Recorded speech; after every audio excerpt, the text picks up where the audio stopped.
하나님 말씀 받도록 하겠습니다. 신약성경 히브리서 13장 11절로 13절에 있는 말씀까지 함께 받도록 하겠습니다.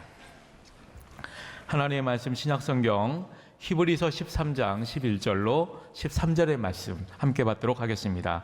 이는 죄를 위한 짐승의 피는 대제사장이 가지고 성소에 들어가고 그 육체는 영문 밖에서 불사름이라.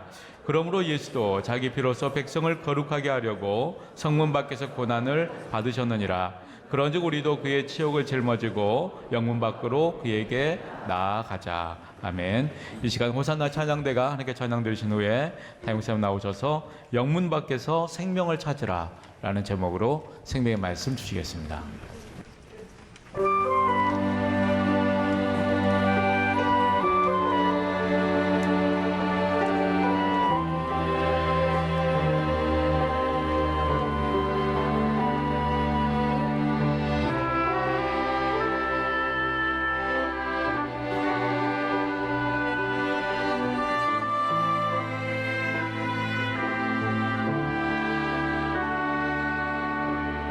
내가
지금까지 인생을 살아오면서 정말 억울한 일을 경험해 보셨습니까? 치욕, 이 모욕 같은 일을 경험해 보셨어요? 무엇 때문에 그런 억울함을 경험해 보셨는가요? 세상에는 여러분 이런 일도 있었습니다. 중세수도원에서 어느 수녀가 임신을 했어요. 수녀가 임신하면 안 되지요. 거기 지목받은 사람이 누구냐면 수도원 원장님이셨습니다. 그런데 수도원 원장은 시치미를 뚝 떼고 말단 수도원, 조금 어리버리한 수도원 수도사에게 네가 그랬지 하고 담탱이를 다 씌워줬어요. 그래서 그 말단 수도사는 평생 죄인으로 삽니다. 죄인으로. 요즘 같았으면 뭐 이게 DNA 검사하면 여러분 다 나오지 않겠습니까? 이렇게 세월이 흘러서 원장님도 죽고 그리고 말단 수도사도 죽었어요. 염을 하려고 옷을 벗겨보니까 세상에 그 말단 수도사가 남자인 줄 알았더니 여자였어요. 평생 남장을 하고 살았던 것입니다. 아니 여러분, 나는 말입니다, 임신을 시킬 수 있는 능력이 없습니다. 그리고 옷을 벗고 보여줄 수 있잖아요. 자신의 결백을 보여줄 수 있지 않습니까? 근데 그는 평생 수도원 원장을 지켜주었던 거예요. 그리고 그 수도원, 만약에 자기가 결백을 입증을 받으면 그 수도원은 완전히 풍비박산이 날 수 있을 거예요. 근데 그는 평생 수도원을 지키고 원장님을 지켜주었던 것입니다. 오늘 본문을 보니까 예수님께서도요, 아무 죄가 없는 분이 언약의 피로 구원을 하시려고 영문 밖에 가서 죽으셨다고 말씀하고 있습니다. 이것을 뭐라고 하느냐? 예수님의 치욕이라고 말씀하고 있어요. 자, 히브리서 13장 12절로 13절 보실까요? 시작. 그러므로 예수도 자기 피로써 백성을 거룩하게 하려고 성문 밖에서 고난을 받으셨느니라. 그런지 우리도 그의 치욕을 짊어지고. 자, 성문 밖에서 고난을 받으셨다. 여러분, 성문, 이거는 이 진영 바깥을 말하는 거예요. 구약에서 성문은 안전의 의미도 있지만 바로 거룩의 의미가 있었습니다. 그래서 성 바깥으로 쫓겨나는 것은 언약의 관계에서 완전히 쫓겨나는 거예요. 저주를 받는 것입니다. 그래 이스라엘 백성들이 죄를 지으면 성 바깥에 가서 돌로 매맞아 죽었습니다. 한센 환자들도 일단 병이 걸렸다 하면은 성 바깥으로 쫓겨났어요. 그리고 성 안으로 들어오면 막 돌을 쳐져가지고 부정하다 그러면서 돌을 던지면서 사람들을 쫓아냈습니다. 그러므로 성 바깥으로 쫓겨나는 것은 언약으로부터 쫓겨나는 거예요. 저주를 받는 것을 의미합니다. 예수님께서도 성 안에서 죽임받는 게 아니라 성 바깥에, 영문 바깥에서 죽임을 당했던 겁니다. 그만큼 예수님의 죽음이 저주스러웠다. 근데 이 히브리서 기자는요, 구약의 제사와 연결하여 예수님의 죽음을 설명하고 있어요. 자, 히브리서 13장 11절 같이 봅니다. 시작. 이는 죄를 위한 짐승의 피는 대제사장이 가지고 성소에 들어가고 그 육체는 영문 밖에서 불사름이라. 자, 여러분, 구약에서 화목제나 번제 일부는 이제 제사장이 먹었어요. 그러나 속죄제의 제물 중에서 수소의 고기와 가죽은 절대로 제사장이 먹을 수가 없습니다. 이건 영문 밖에 재 버리는 곳에다가 반드시 태워야 있습니다. 자, 레위기 8장 17절 시작. 그 수송아지 곧 그 가죽과 고기와 똥은 진영 밖에서 불살랐으니 여호와께서 모세에게 명령하심과 같았더라.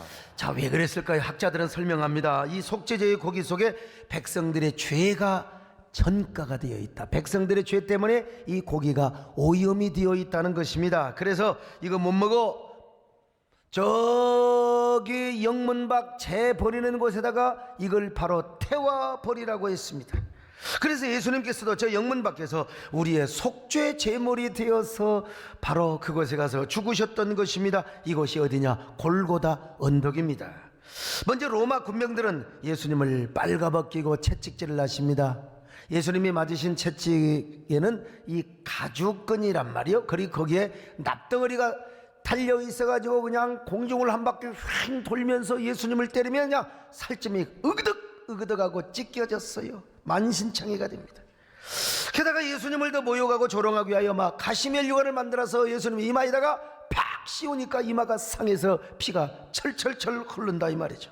그래서 예수님은 피투성이가 된 채 십자가를 짊어지고 골고다 언덕으로 올라가시는데 이 십자가가 너무 무거워가지고 예수님은 하도 배를 맞아서 이제 육신이 다 지쳤어요. 그래서 이제 올라가면서 쓰러지고 또 넘어지고 그런 예수님을 향하여 로마 군병이 무자비한 놈들은 그냥 예수님에게 채찍질을 또 하니까 예수님이 다리가 더 이상 힘이 없어서 일어나지를 못하는 거. 이때 바로 구레네 시몬이라는 사람을 억지로 데려다가 십자가를 지우게 하지요. 근데 우리 예수님은 맨몸으로 가는데도 혼자도 걸어갈 힘이 없어서 이리 비틀 저리 비틀 하시는 것입니다.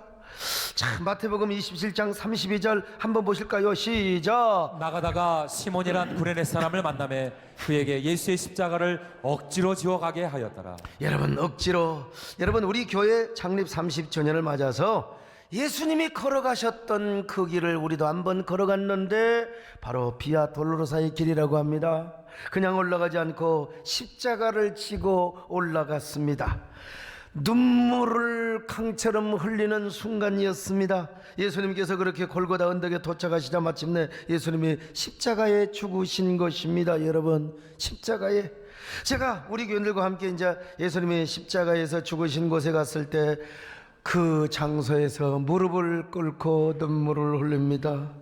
제가 무릎을 꿇는 것은 여러분, 십자가 자체를 제가 우상으로 삼는 것이 아니에요. 제가 2000년 전으로 돌아가서 예수님이 내 앞에서 십자가에 죽으신다, 그런 생각을 하면서 무릎을 꿇고 눈물을 흘며 기도하였던 것입니다. 저뿐 아니라 우리 교인들도 다 무릎을 꿇고 기도합니다.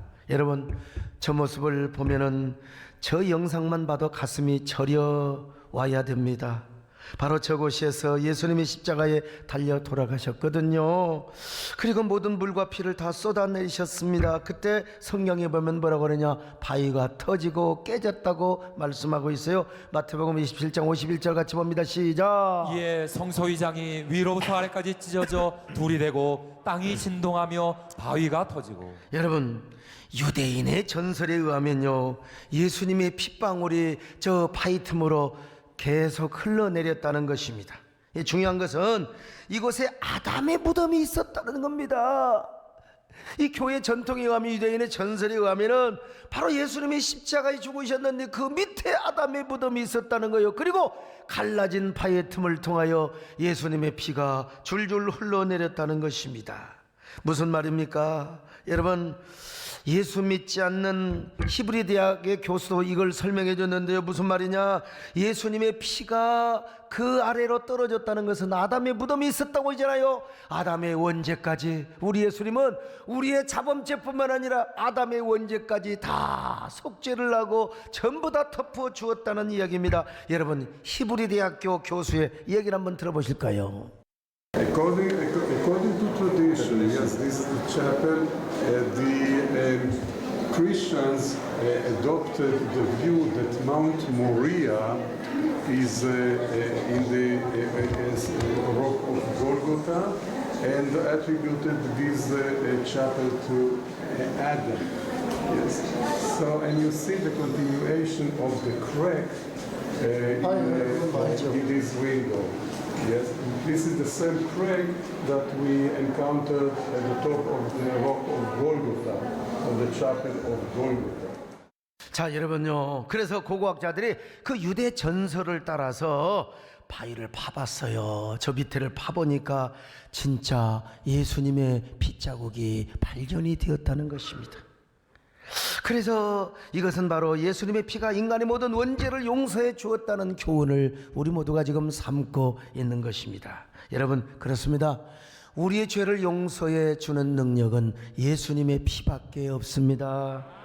아니, 우리를 구원해 주실 뿐만 아니라 하나님의 자녀로 삼아주시고 우리를 거룩하게 만들어주는 그 능력은 예수의 피밖에 없습니다. 그러므로 우리는요, 신앙생활하면서 언제나 예수님의 보혈을 의지해야 됩니다. 예수님의 피를 의지해야 됩니다. 항상 예수님의 보혈로 나가야 될 줄로 믿습니다. 우리가 예수님의 보혈을 통하여 죄 씻음을 받고 거룩한 사람으로 빚어져서 아버지의 품으로 나가야 됩니다. 여러분, 보혈을 지나서 아버지의 품으로 나갈 수 있기를 축원합니다. 보혈을 지나야 우리가 거룩한 사람이 됩니다. 새로운 은혜와 능력을 받고 살아가게 되는 거예요. 보혈을 지나 아버지 품으로, 보혈을 지나 하나님 품으로, 보혈을 지나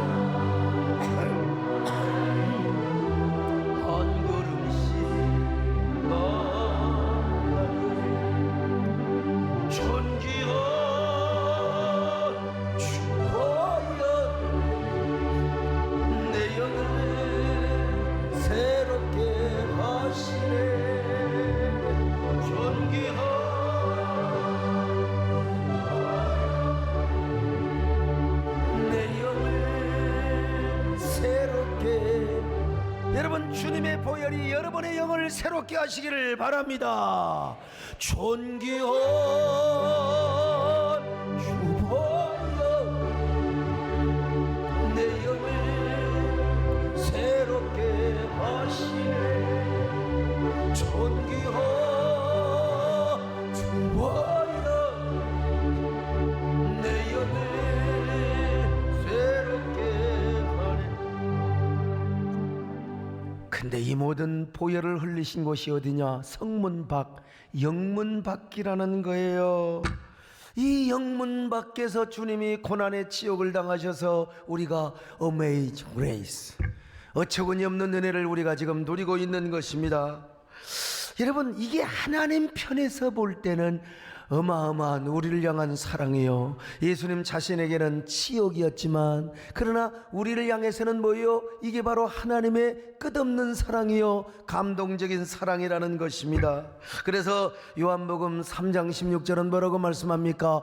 하나님이 세상을 이처럼 사랑하사 독생자를 주셨으니, 하나님이 세상을 이처럼 사랑하사, 영어로는 so 되십니다. 이처럼이란 말이 무슨 말이냐? 여러분, 이 요한복음 3장 14절에서 말씀하고 있어요. 모세가 광야에서 뱀을 든 것 같이 인자도 들려야 하리라. 자, 3장 14절 같이 볼까요? 시작. 모세가 광야에서 뱀을 든 것 같이 인자도 들려야 하리니. 여러분, 구약 성경의 민수기를 보니까, 아니 이스라엘 백성들이 말이 얼마나 하나님 앞에 원망하고 불평합니까? 그래서 하나님이 불뱀을 보내가지고 막 불뱀이 물어버리는 거예요. 이게 뭐냐? 코브라 같은 거예요. 지금도 막 졸리는 사람 뱀이 와서 문다고 생각하겠죠.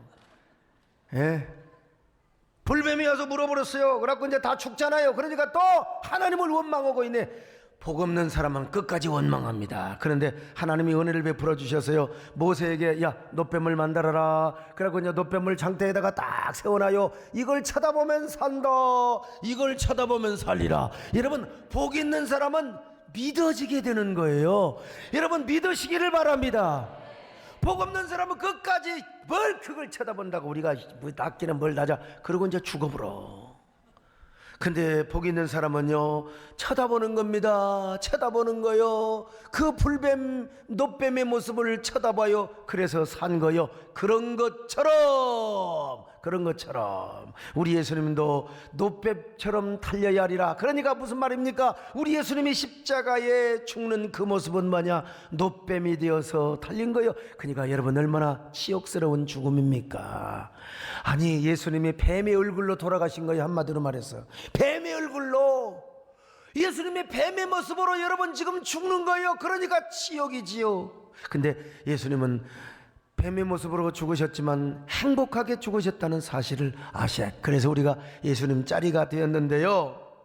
자, 여러분, 그게 뭡니까? 하나님의 세상을 이처럼, 여기 이처럼이란 말이 바로 우리 주님께서 뱀처럼 달려 돌아가시기까지 하나님이 하나밖에 없는 독생자 예수 그리스도를 내어주시어. 어떻게 내어줘? 뱀처럼 십자가에 죽도록 내어줬다 이 말이요. 그런 것처럼 하나님이 우리를 사랑하셨다 이 말이야. 할렐루야. 그 하나님의 사랑이요, 얼마나 이런 수수께끼 같은 얘기가 어디가 있어요? 이런 미스테리한 얘기가 어디가 있느냐 이 말이요. 여러분, 이런 아이러니한 사랑이 어디가 있느냐? 이거는 소설이 아닙니다. 팩트입니다. 엄연한 역사적인 사건이에요. 그러니 얼마나 신기롭고 놀라운 사랑입니까? 여러분, 이거야말로 사도 요한이 고백한 것처럼 이 하나님의 사랑을 다 기록할 수가 없어요. 마치 하늘을 두루마리로 삼고 바다를 먹물로 삼아도 여러분, 이걸 어떻게 표현할 수가 없고 기록할 수가 없습니다. 그래서 우리는 그냥 하나님의 사랑을 그냥 노래로 부르는 거예요. 노래로. 하늘을 두루마리 삼고 바다를 먹물 삼아도 한없는 하나님의 사랑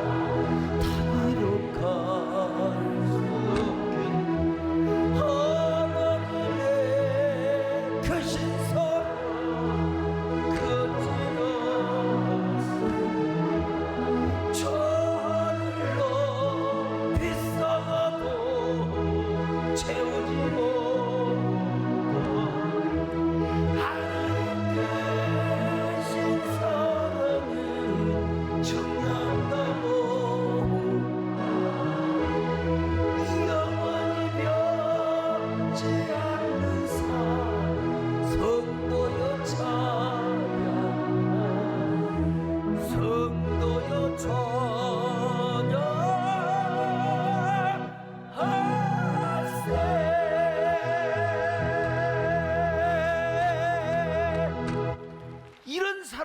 경우가 있어요. 여러분, 인간편으로 볼 때는, 인간적으로 볼 때 우리 예수님이 얼마나 기분 나쁘. 왜 내가 너희들 때문에 죽느냐 이놈들아. 내가 얼마나 억울하게 죽어. 그러나 우리 예수님은 그렇게 행복하게 기쁘게 죽으셨다는 사실이요. 그러니까 이 하나님의 사랑, 이 은혜는 어메이징하다 이 말이야. 어메이징. 근데 여러분, 우리가 이제 착각하는 경우가 있어요. 이런 하나님의 사랑을 센티멘탈하게만 느껴요. 감상적으로. 성경은 그렇게 하지 말라는 거요. 우리도 예수님의 지옥을 영문 밖으로 짊어지고 나가자 이거요. 예수님의 지옥을 짊어지고 우리가 나가자는 겁니다. 히브리서 13장 13절 같이 보실까요? 시작. 그런즉 우리도 그의 치욕을 짊어지고 영문 밖으로 그에게 나아가자. 그 불명예스럽고 치욕적인 저 치욕의 십자가를 짊어지고 나가자는 거요. 거기 가면 예수님을 만날 수 있다는 것입니다. 물론 여기서 영문 밖으로 나가자는 말이 원래 뜻은 히브리서 문맥상 유대교 벗어나서 복음주의적인 삶을 살자, 십자가 복음 안에 살자, 그런 의미도 있지만 여러분, 우리가 문자 그대로 주님의 치욕을 짊어져야 한다는 의미가 강하다는 사실을 아셔야 됩니다. 우리가 예수님을 믿어서 정말로 축복을 받고 영광을 받는 사람 많아요. 나도요. 목사가 되어서 참 이런 부족한 종을 하나님이 쓰시고 때로는 존경도 받고 사랑도 받고, 그러나 여러분, 우리가 은혜 받고 이런 경우도 있지만 그러나요, 역설적으로 그의 치욕을 짊어져야 할 때도 많습니다. 영문 밖으로 나가야 된다는 것입니다. 이것은 사도 바울이 말한 대로 그리스도의 남은 고난에 동참한다는 말과 일맥상통한 말이죠. 저는 오늘 특별히 우리 모두가 오늘 성찬식을 하는데 이 말씀을 통하여 나도 주님의 치욕의 십자가를 짊어지고 가자. 어디로? 영문 밖으로 가자. 그곳에 가서 예수님을 만나자. 여러분, 다 이렇게 깨닫는 여러분 되시기를 축원합니다. 우리 모두에게도 치욕의 십자가가 영광이라는 사실을 깨달을 수 있기를 바랍니다. 자, 그렇다면 우리가 예수님의 치욕을 짊어진다는 말이 무슨 말이냐? 첫째로 예수님을 믿으면서 당하는 고난과 핍박을 의미하지요. 우리가 예수 믿으면 영혼이 잘 되고 범사가 잘 되고 강건한 축복을 받습니다. 그러나 아니요, 우리가 경건한 정말 이 축복을 받고 우리가 잘 되는 축복을 받을 수 있죠. 그러나 예수 믿으면서 우리가 핍박도 받아요. 저도 예수 믿고 얼마나 핍박을 받았는지 몰라요. 일제시대 이광수, 최남선 이런 사람 여러분 다 예수 잘 믿었어요. 그런데 핍박이 오니까 다 떠났어요. 이게 뭡니까? 예수님의 지옥의 십자가를 지지 못하는 거였죠. 두 번째로 복음을 전하다가 당하는 치욕을 의미합니다. 우리가 복음을 전하다가 치욕을 당할 때가 있잖아요. 전도 안 하면 괜찮아. 예배만 보고 왔다 갔다 하면 돼. 근데 전도하다가 핍박을 받는 거예요. 이게 뭐냐? 치욕, 예수님의 치욕의 십자가를 지고 가는 것이죠. 세 번째로 교회를 섬기면서 당하는 치욕을 의미하는 것입니다. 예배만 드리고 왔다 갔다 하면 여러분 절대로 그렇잖아. 일하다 보니까 부딪혀요. 일하다 보니까 오해를 당하는 겁니다. 일하다 보니까 그래도 여러분 꿋꿋하게 십자가 지고 가는 사람이 뭡니까? 바로 예수님의 치욕을 짊어지는 거지요.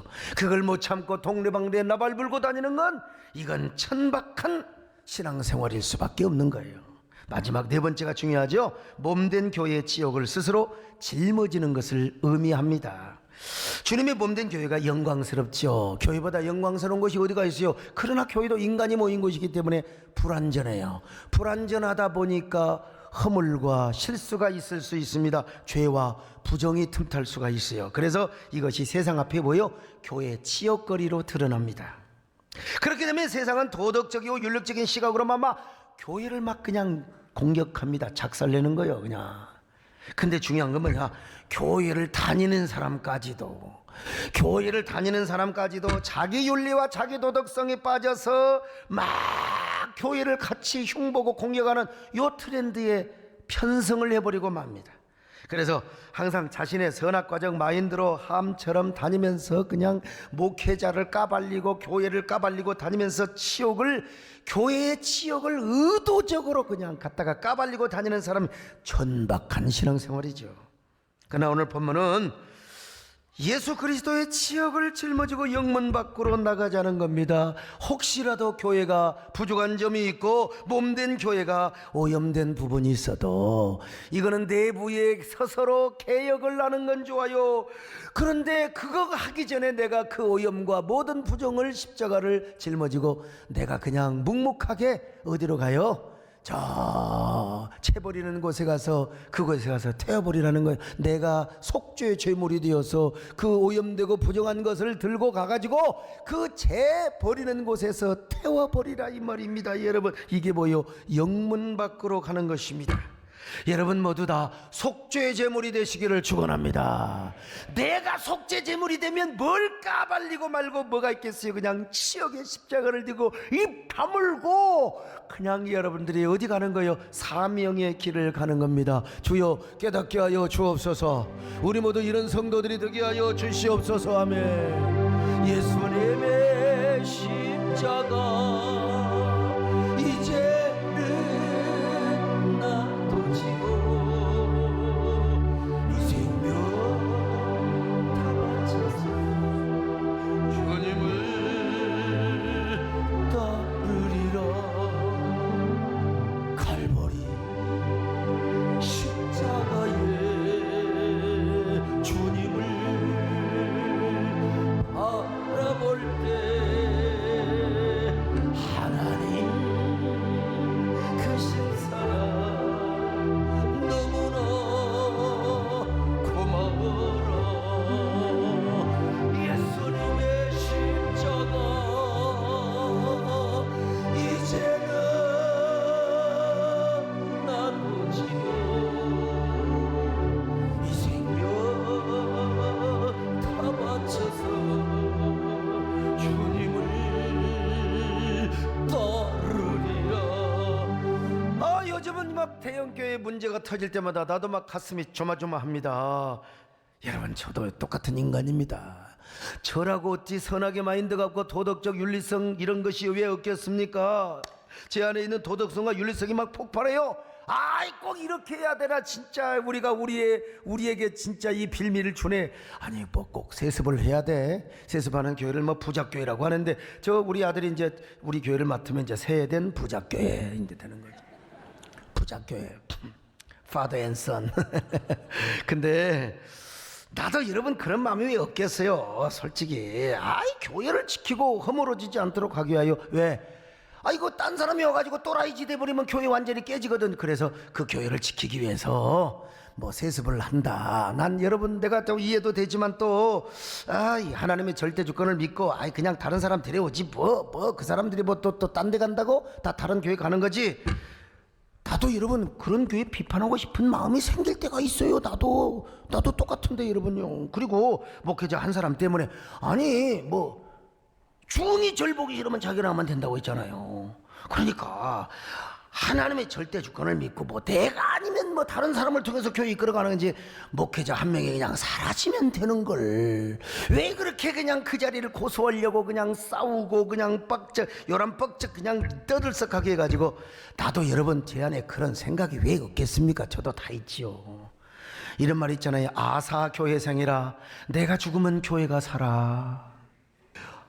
우리 장로님들과 제가 죽어야 교회가 삽니다. 할렐루야. 서로 살아가지고 서로 잘났다고 하면 교회가 죽을 수밖에 없는 거예요. 저도 그런 마음이 있어요. 저도. 그러나 그런 분노가 치밀어 오를 때마다 나도 내 자신을 다시 봅니다. 이런 생각이 내 안에 타락한 본성과 욕망의 발로가 아닌가?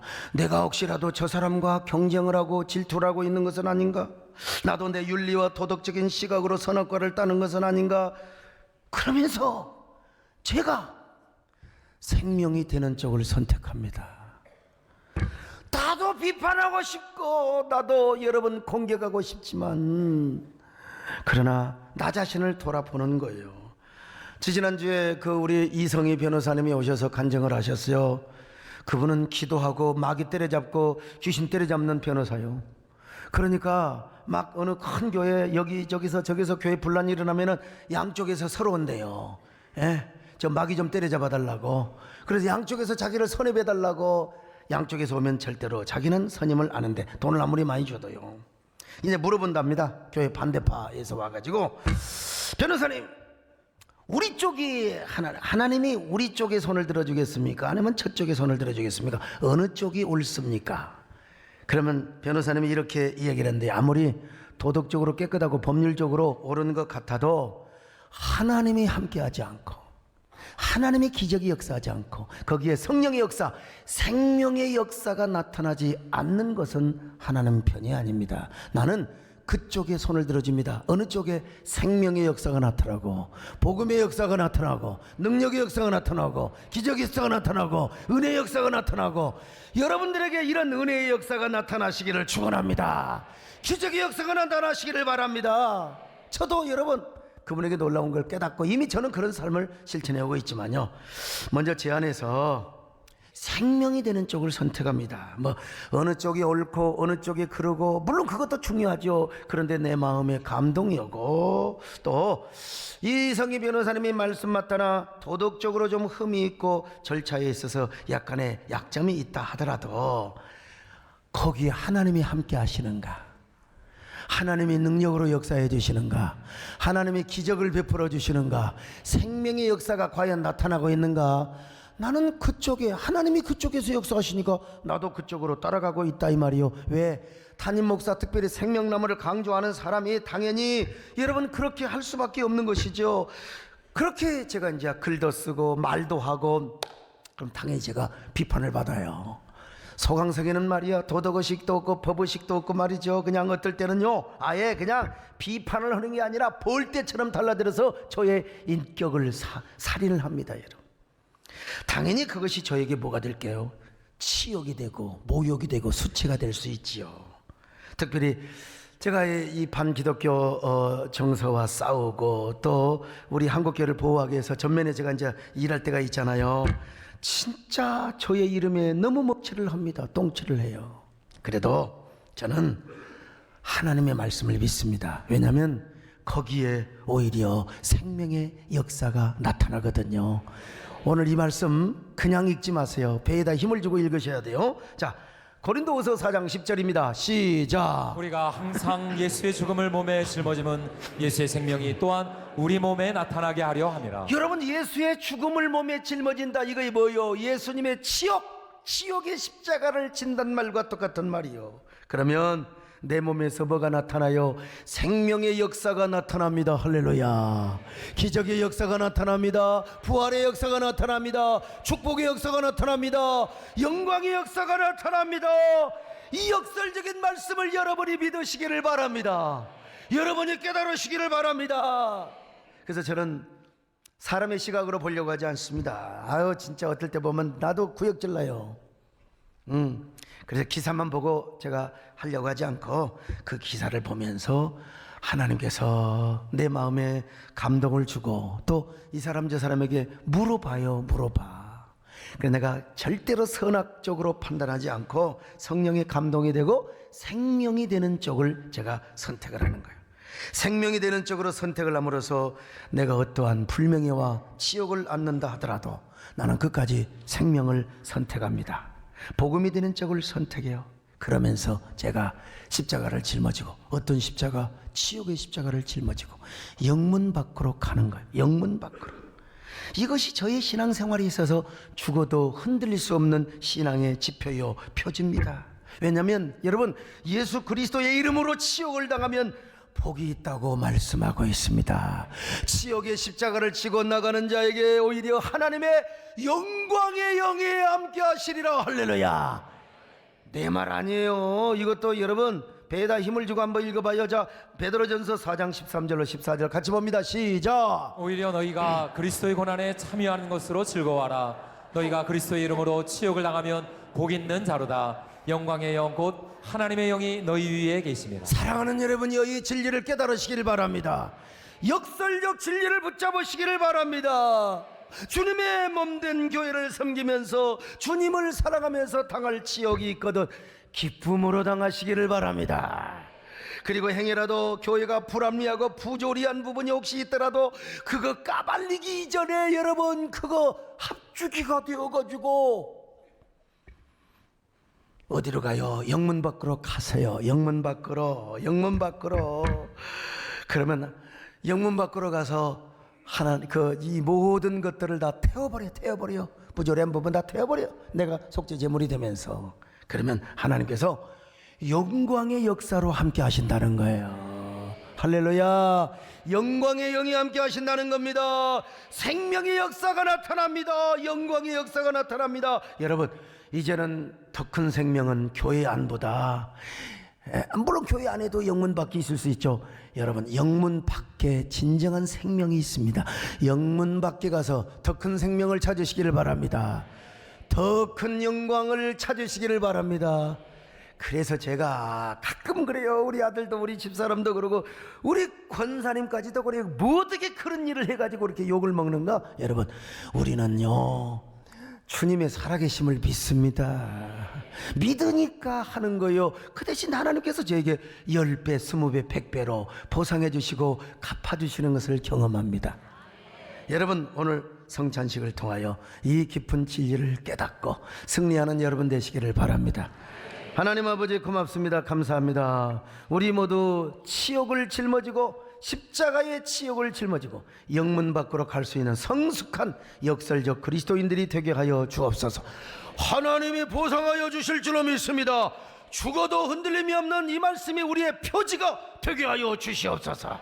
예수님의 이름으로 기도드립나이다. 아멘. 여러분, 우리 주님께서 십자가에 달려 죽으시기 전에 유월절 예식을 성찬 예식으로 바꾸시고 떡을 나눠 주셨습니다. 진짜 요즘 편한 세상이야. 원래는 떡을 떼야 되는데 어떻게 다 떡을 떼요? 시루떡 어떻게 다 갖다 주겠어요? 예? 오늘 이게 빵 조각으로 만들었는데 이걸 받아 먹으라. 내 몸이니라. 오늘 여러분들이 믿음으로 받으면 주님의 살을 먹는 것입니다. 잔을 주시며 이 잔은 나의 언약의 피라고 하셨어요. 오늘 믿음으로 이 잔을 받으면 주님의 피를 마시는 겁니다. 얼마나 감사해. 고마워라.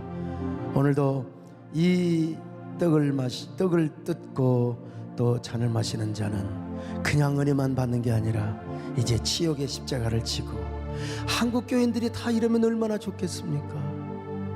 우리 모두 치욕의 십자가를 지는 여러분 되시기를 축원합니다. 하나님 고맙습니다. 믿음으로 합니다. 오늘 이렇게 교인들 1부, 2부, 3부, 4부, 5부까지 다 성찬식 하게 되는데 주님 함께 하시고 도와주시옵소서. 치욕의 십자가를 지는 저희들 되게 하여 주시옵소서. 예수님의 이름으로 기도드립나이다. 아멘. 예수 나를 위하여 십자가를 칠 때 세상 죄를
내가 너희에게 전한 것은 주께 받은 것이니 그 주 예수께서 잡히시던 밤에 떡을 가지사 축사하시고 떼어 가라사대 이것은 너희를 위하는 내 몸이니 이것을 행하여 나를 기념하라 하시고 식후에 또한 이와 같이 잔을 가지시고 가라사대 이 잔은 내 피로 세운 새 언약이니 이것을 행하여 마실 때마다 나를 기념하라 하셨으니 너희가 이 떡을 먹으며 이 잔을 마실 때마다 주의 죽으심을 오실 때까지 전하는 것이니라. 그러므로 누구든지 주의 떡이나 잔을 합당치 않게 먹고 마시는 자는 주의 몸과 피를 범하는 죄가 있느니라. 사람이 자기를 살피고 그 후에야 이 떡을 먹고 이 잔을 마실지니 주의 몸을 분변치 못하고 먹고 마시는 자가는 자기의 죄를 먹고 마시는 것이니라. 아멘.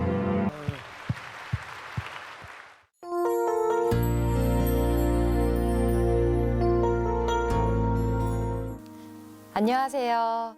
전도단 이 팀을 맡고 있는 이영희 팀장입니다. 인생의 고난은 예기치 않은 순간에 그것도 한꺼번에 밀려오는 것 같습니다. 주님을 만나기 바로 직전에 제 인생이 그랬습니다. 8년 만에 저희 부부에게 아이가 생겼던 해 가장 기뻐야 했을 그때 저는 집안에 갇혀 몸부림을 치고 있었습니다. 남편의 일이 제대로 풀리지 않아 제 명의엔 빚이 산더미만큼 쌓여갔고 엎친 데 덮친 격으로 제게 기꾸질하는 희귀병이 찾아왔습니다. 목의 림프절이 비대해지는 증상으로 저는 매일매일 피로감과 무력감에 시달려야 했습니다. 급기야 남편과의 사이는 악화될 대로 악화되어 제 마음속에 남편에 대한 원망과 배신감만이 남아 있었습니다. 그때까지 제 인생은 더 이상 일말의 소망도 없다고 여겨졌습니다. 그런데 단 한 번의 만남이 그렇게 우울감에 사로잡혀 인생을 비관했던 저를 송두리째 바꿔놓았습니다. 놀이학교를 함께 다니던 아이 친구 엄마가 제게 쉐마키즈 성교원을 소개하며 그곳에 아이를 보내려면 교회에 딱 한 번만 나와서 등록을 해야 한다고 했습니다. 저는 그저 아이를 성교원에 보낼 목적으로 수요 오전 예배를 방문하기로 했습니다. 2011년 1월 23일에 드린 수요 오전 예배, 저는 그날을 잊을 수가 없습니다. 하나님을 전혀 알지 못했기에 예배를 드릴 때에는 별 생각 없이 그 자리에 앉아 있었습니다. 그런데 예배가 다 끝나고 축도를 하기 전 담임 목사님께서 등록카드에 적힌 제 이름 이영희를 부르셨습니다. 그리고선 오늘 오신 분은 반드시 축복의 주인공이십니다. 라고 말씀하시는 것입니다. 그 선포의 말씀을 듣는 순간 저는 내 인생이 끝난 것이 아니라 하나님이라는 분을 알면 잃었던 것을 다시 찾고 복이 올 것이라는 희망이 샘솟았습니다. 저는 간절히 축복을 바라며 모든 공예배와 새벽 예배까지 모두 다 참석하기로 마음먹었습니다. 그때까지만 해도 제게 축복은 잃어버렸던 재산을 다시 찾는 것이었습니다. 그런데 목 놓아 기다렸던 물질의 복은 오질 않고 오히려 초보 신앙인 제게 예배를 통해 은혜를 받을 때마다 전도를 해야 한다는 감동이 지속적으로 왔습니다. 그런 감동이 있을 때마다 저는 하나님께 지금 제 상황에서는 이 정도의 순종이 최선이라고 반박했습니다. 그러던 중 결단의 때가 이르렀습니다. 형편이 갈수록 나아지지 않자 남편은 제게 경제활동을 함께하기를 요구했습니다. 그 순간 전 도리어 절대 나가서 돈을 벌지 않겠다고 선포를 했습니다. 2년 동안 저는 전도 모임을 통해 훈련을 받고 2013년 전도 총무의 사명을 받았고 지난해부턴 전도단의 팀장으로 세워주셨습니다. 하나님께서는 제게 젊은이에서부터 어르신까지 수많은 사람들을 만나게 하셨고 그들에게 내가 만난 하나님을 전하게 하셨습니다. 그리고 오직 주님을 사랑하는 마음으로 공교회 지키고 킹덤 빌더를 세워가시는 목사님의 말씀에 감동되어 제게 주시는 영혼들을 세eden 교회 생명나무 신앙으로 양육하는 것을 사명으로 받았습니다. 그런 제게 하나님께서는 목자의 마음을 주셔서 담임 목사님을 따라 영혼들을 목숨처럼 여기며 그들을 위해 기도하게 하셨습니다. 어느 날은 너무나도 하나님께 드리고 싶은데 드릴 물질이 없어 방바닥이 눈물바다가 될 정도로 울던 밤이었습니다. 그런데 그 눈물이 우리 조에서 상상도 못할 헌신의 연보를 이루게 하셨고, 그것을 보며 하나님은 모든 것을 다 아시는 분이며 각자의 달란트대로 사용하신다는 것을 깨달았습니다. 그리고 이것이 제 신앙의 정체성이 되어 저와 주님 사이에 절대적인 관계가 되었고, 저는 교회 안에 더 뿌리 깊게 심겨지는 사명자가 되었습니다. 그리고 하나님께서는 빚쟁이들에게 쫓기던 저희 가정의 빚도 다 탕감받는 은혜를 맛보게 하셨습니다. 지금 제 안의 소망은 딱 한 가지입니다.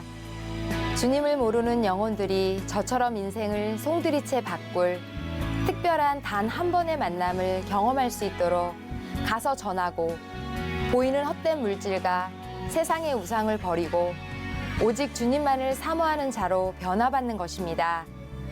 이렇게 세상의 물질보다 더 귀한 영혼 구원의 기쁨을 알게 하신 하나님께 모든 감사와 영광을 올려드립니다. 감사합니다.